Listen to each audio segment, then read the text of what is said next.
अगर आपको कभी समुद्र में सफर करते हुए कोई खूबसूरत महिला दिखाई दे तो सावधान हो जाइए, क्योंकि हम जलपरियों के लिए नाजुक इंसान ही शिकार होते हैं। हालांकि ये समुद्री डाकू बहुत सतर्क थे, लेकिन हमारे गीत भी किसी हथियार से कम नहीं थे। हम एक एक करके पानी की सतह पर आए, जहाज के किनारों पर चढ़ गए और उसे चारों तरफ से घेर लिया। जल्द ही सभी समुद्री डाकू हमारे वश में हो गए। उनके सम्मोहित और बदसूरत चेहरों को देखते हुए मेरी बहन ने धीरे धीरे उन्हें पानी के नीचे खींच लिया और बिना किसी झिझक के अपने नुकीले दांत बाहर निकाल ली। लेकिन अभी भी एक बूढ़ा समुद्री डाकू होश में था। तब हम पानी से उछलकर बाहर आए, हमला बोल दिया, अपने पंजों से जहाजों को चीर डाला और एक एक करके डाकुओं को समुद्र में घसीट ले गए। लेकिन समुद्री डाकुओं का पूरा बेड़ा तुरंत मदद के लिए आ पहुंचा और पानी में अंधाधुंध बम फेंकने लगा। हमें मजबूर होकर किनारे की ओर पीछे हटना पड़ा, लेकिन वहां पहुंचकर पता चला कि इंसानों ने मछली पकड़ने वाले जाल बिछा रखे थे। हालांकि वे जाल हमें रोक नहीं सकते थे। हम लगातार हमला करते रहे और समुद्री डाकुओं को वापस जमीन की ओर धकेल दिया। जैसे ही हम उन्हें एक एक करके मार रहे थे, ऊपर बना चौकीदार मीनार अचानक विस्फोट से उड़ गया। अपनी और बहनों को घायल होने से बचाने के लिए हमें गहरे समुद्र की ओर लौटना पड़ा। लेकिन तभी मैंने देखा कि एक जलती हुई मशाल नीचे गिर रही थी और एक आदमी से टकराने वाली थी। मैंने उसकी जान बचा ली, लेकिन उसी दौरान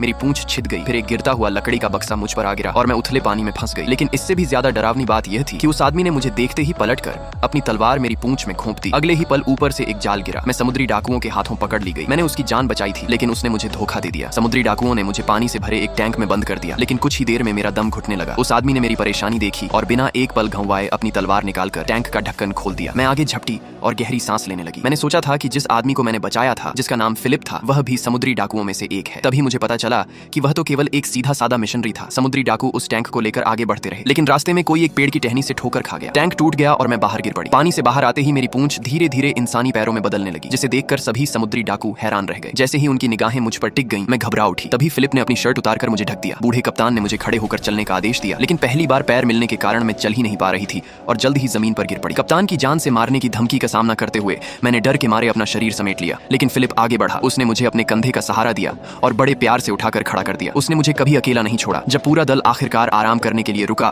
तो फिलिप ने मुझे बहुत सावधानी से नीचे बैठाया। इतनी खूबसूरत फिर भी जानलेवा नहीं। दरअसल उसे गलतफहमी हुई थी कि मैंने उस पर हमला किया था और वह उथले पानी में फंस गया था। जब मैंने उसे पूरी सच्चाई बताई तो फिलिप खुद को बहुत दोषी महसूस करने लगा। उसी समय कप्तान ने सबको आगे बढ़ने का आदेश दिया। उस प्राणी को साथ लेकर चलो, उसका भी एक नाम है, रेचल।